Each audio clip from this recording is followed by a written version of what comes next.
Hello students. तो आज जो हम ये रिएक्शन यहाँ पर डिस्कस करने जा रहे हैं, इस रिएक्शन का नाम है हॉफमैन्स ब्रोमोमाइड रिएक्शन। ठीक है, जैसा आपको नाम से ही समझ में आ रहा है कि हॉफमैन ब्रोमोमाइड रिएक्शन के अंदर अगर हमें यहाँ पर देखना हो तो ब्रोमीन की प्रेजेंस में ये रिएक्शन जो है ना प्रोसीड की जाती है। ठीक है, और अमाइड यहाँ पर आपको दिया जाता है।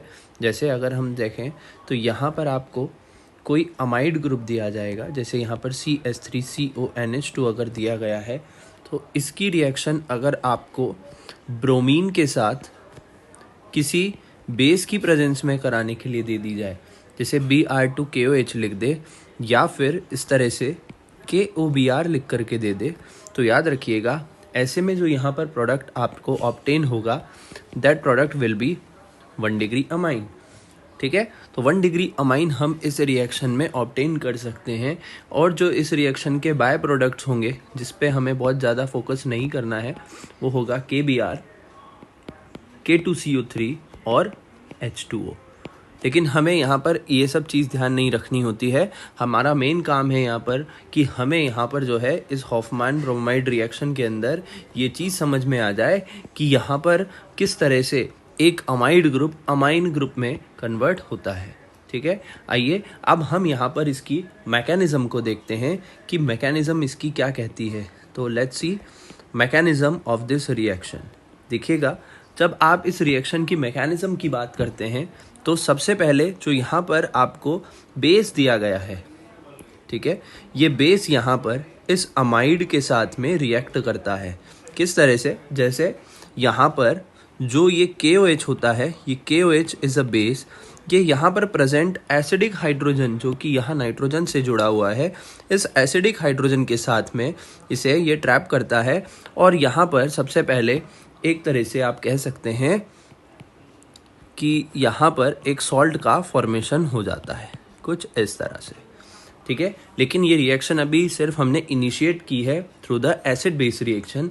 अब जो हमें गिवन यहाँ पर Br2 है, ये यहाँ पर काम करता है कुछ इस तरह कि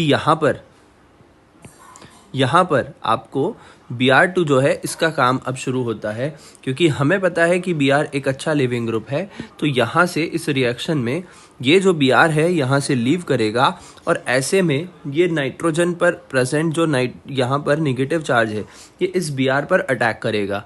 तो आफ्टर द अटैक यहाँ पर जो प्रोडक्ट हमें मिलेगा वो होगा कुछ इस तरह से CH3 C double bond O N पर Br और हाइड्रोजन।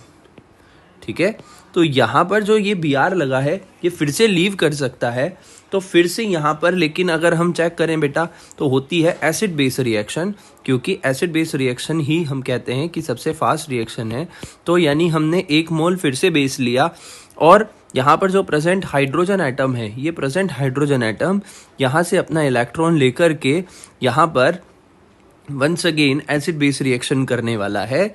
यानी आपने एक और मोल जो यहाँ पर आपको बेस दिया गया था उसको आपने यूज़ किया और इसके थ्रू यहाँ पर आपने इस तरह से एक एनायन का फॉर्मेशन किया। लेकिन हम फिर से Br2 का यूज़ यहाँ पर नहीं करने वाले हैं। ऐसा क्यों? क्योंकि अब यहाँ पर Br जो है ना ये लीव करने वाला है, क्योंकि ये Br अब अगर यहाँ से लीव करेगा तो देखिएगा Br के लीव करने के बाद यहाँ पर ये एसाइल नाइट्रीन में कन्वर्ट हो जाता है। What we makes here, it is acyl nitrene. Acyl nitrene is formed in the reaction. ये बड़ी इंपॉर्टेंट बात है इस रिएक्शन की कि इस रिएक्शन में हमें यहाँ पर एसाइल नाइट्रीन का फॉर्मेशन होता हुआ नजर आएगा। एंड इस एसाइल नाइट्रीन की हेल्प से हम यहाँ पर इस मॉलिक्यूल को रीअरेंज करने के बाद, यानी अगर हम यहाँ पर इस मॉलिक्यूल में रीअरेंजमेंट देखें, देखिएगा बच्चों यहाँ पर हमने मॉलिक्यूल में रीअरेंजमेंट किया है। So after the rearrangement of molecule, ये जो CH3 ग्रुप आपको नजर आ रहा है, ये CH3 ग्रुप यहाँ से रीअरेंज करके नाइट्रोजन की तरफ शिफ्ट हो जाता है। ठीक है, और यहाँ से जो ये कार्बन और नाइट्रोजन के बीच आपको बॉन्ड दिख रहा था, कार्बन और कार्बन के बीच जो बॉन्ड दिख रहा था, ये बॉन्ड यहाँ से ब्रेक हो जाता है। तो कहने का मतलब जो इलेक्ट्रॉन्स की शिफ्टिंग हुई है, यानी जो मिथाइल ग्रुप है वो यहाँ पर शिफ्ट होकर के नाइट्रोजन की तरफ मूव करने के बाद हमें यहाँ पर कुछ इस तरह से ये स्ट्रक्चर नजर आएगी, CH3 and double bond C double bond O। इससे हम यहाँ पर साइनेट का फॉर्मेशन कर लेते हैं। अब नेक्स्ट स्टेप में अगर हम यहाँ पर बेस के प्रेजेंस में हाइड्रोलाइसिस कराएं, यानी कि एसिड बेस रिएक्शन हम फिर से कराना चाहें हाइड्रोलाइसिस कराने के बाद, तो यहाँ से ये जो डबल बॉन्डेड स्ट्रक्चर थी जो आपने यहाँ पर कार्बन नाइट्रोजन के बीच में बनाया है, ये डबल बॉन्डेड स्ट्रक्चर आपको यहाँ से ब्रेक करना होगा। डबल बॉन्ड को ब्रेक करने के बाद आप वन टाइम H इधर लगाएंगे, एक बार OH इधर लगाएंगे, फिर H इधर लगाएंगे, OH इधर लगाएंगे। ये इसका एक बहुत ही अच्छा तरीका होता है। तो आप यहाँ से इसे कुछ इस तरह से ब्रेक करने के बाद यहाँ पर आप मिथाइल अमाइन का फॉर्मेशन कर सकते हैं और साथ ही साथ यहाँ से H2CO3 का फॉर्मेशन हो जाएगा, जो कि प्रेजेंस यहाँ पर KOH के साथ रिएक्ट करने के बाद, यानी H2CO3 की अगर हम बात करें तो ये फर्दर जो है ना यहाँ पर K2CO3 में ये कन्वर्ट हो सकता है।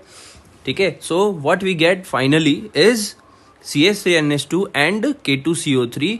और इस रिएक्शन की बहुत ही खास बात है कि यहाँ पर हमें नंबर ऑफ मोल्स कितने यूज किए जा रहे हैं इसके बारे में पूछा जा सकता है। So let's see what are the main points of this reaction. So first of all हमने यहाँ पर जो है, देखिएगा ध्यान से, कितना मोल हमने यहाँ पर यूज किया है, तो हम इससे रिलेटेड कुछ पॉइंट्स यहाँ पर लिख लेते हैं। देखिए, so nitrene is formed in this reaction।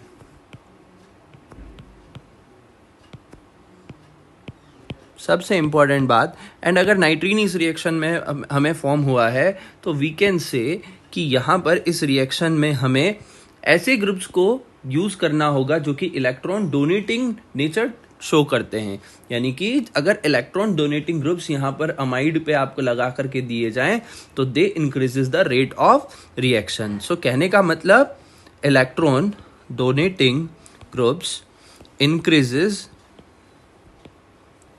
The rate of reaction. And why it is, because देखिए यहाँ पर नाइट्रीन का फॉर्मेशन हुआ है and nitrene is considered as an electrophile.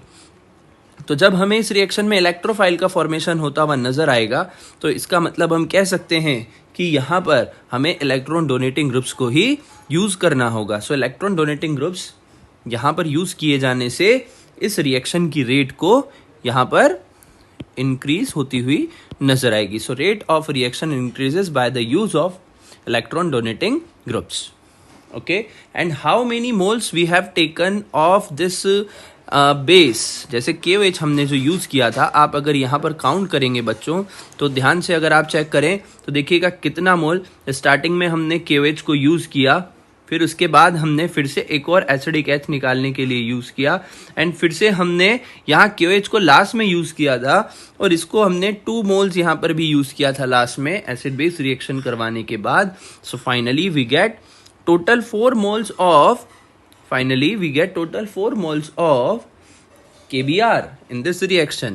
So बड़े काम की बात यहाँ पर ये भी एक निकल करके आती है कि 4 moles of base is used in this reaction। 4 moles of base is used in this reaction। ठीक है, तो ये तो कुछ काम की बात हुई। अब हम यहाँ पर जो है कुछ इससे रिलेटेड एक क्वेश्चन भी करके देख लें, जैसे how to solve the question कैसे सॉल्व किया जाए। लेट्स सी, जैसे सबसे पहले अगर हम इस पर बेस कोई एग्जांपल करते हैं कि यहाँ पर अगर आपको कुछ इस तरह से बेंजीन के ऊपर CONH2 यानी बेंजमाइड दे दिया जाए और यहाँ पर आपको लिख कर के दिया जाए NaOBr, तो बेटा यहाँ पर जो बनने वाला प्रोडक्ट है उसकी अगर हम बात करें दैट प्रोडक्ट इज एनिलीन। कहने का मतलब हमें इस रिएक्शन में CO ग्रुप को हटा देना है और NH2 यहाँ पर इसके लगा देना है। So yes, another important thing कि यहाँ पर एनिलीन भी इस रिएक्शन के थ्रू हम फॉर्म कर सकते हैं। So aniline can also be formed through this reaction. ठीक है, तो इस तरह से हमने यहाँ पर देखा कि हॉफमैन ब्रोमोमाइड रिएक्शन जो होती है इसके अंदर नंबर ऑफ कार्बन का हमेशा ही डिग्रेडेशन होता है. So Hofmann bromamide reaction is also called as a Hofmann bromamide degradation reaction. So it is used to degrade the number of carbon atoms. So this is a Hofmann bromamide degradation reaction. तो बहुत ही काम की बात इस reaction से निकल करके ये आती है कि यहाँ पर हमें बेस के साथ में कोई अल्कली ग्रुप दिया जाएगा, यानी कोई हैलोजन ग्रुप दिया जाएगा, और इस हैलोजन के लिए जनरली हमें ब्रोमीन यहाँ पर मिलेगा. इस रिएक्शन में हमें यहाँ पर CO ग्रुप को हटा करके और प्राइमरी अमाइन, चाहे वो एरोमेटिक हो चाहे वो एलिफेटिक हो, इसका फॉर्मेशन कर देना होगा. एंड एट द एंड आपसे ये भी पूछा जा सकता है कि कितने मोल्स यहाँ पर आपने बेस यूज किया है. सो 4 moles of base is used in this reaction, जो कि इस रिएक्शन में कंज्यूम हो गए हैं. और इंटरमीडिएट इस रिएक्शन में क्या बना है, तो nitrene is formed in this reaction and electron donating groups अगर आप लगाते हैं तो they increases the rate of reaction. और इस तरह से हमने एक एग्जाम्पल भी यहाँ पर सॉल्व किया है. So through this example we can get the final result कि किस तरह से हॉफमैन ब्रोमोमाइड डिग्रेडेशन रिएक्शन को सॉल्व किया जाए. Thank you very much students. आपको मेरी ये वीडियो अच्छी लगी हो तो आप इस वीडियो को ज़्यादा से ज़्यादा बच्चों के साथ शेयर कीजिए, लाइक कीजिए इस चैनल को, तो सब्सक्राइब कीजिए, कमेंट कीजिए और इस तरह के अच्छे अच्छे वीडियोस को देखते रहिए. Thank you.